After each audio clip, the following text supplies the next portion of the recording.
You are looking at Julian's pronunciation guide, where we look at how to pronounce better some of the most mispronounced words in the world, like this other curious word. But how do you say what you're looking for today?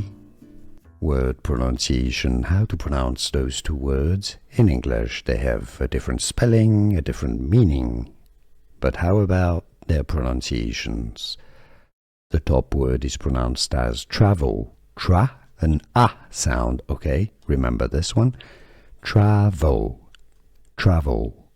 When you travel around the world, you take a car or a plane and you travel, okay? The bottom word is trouble, tra. It's a tr sound, not a tra, tr. Trouble. A B sound rather than a V sound. Trouble. Oh, I'm in trouble. I have troubles. Trouble. So, let's compare the two pronunciations. Travel, trouble. Can you hear the difference? Travel, trouble. Was this video any useful? Let me know in the comments and I'll see you soon. Here are more videos on how to pronounce more confusing words and names too many mispronounced. Like this video if you found it useful. I appreciate your support. I'll see you soon and thanks for watching.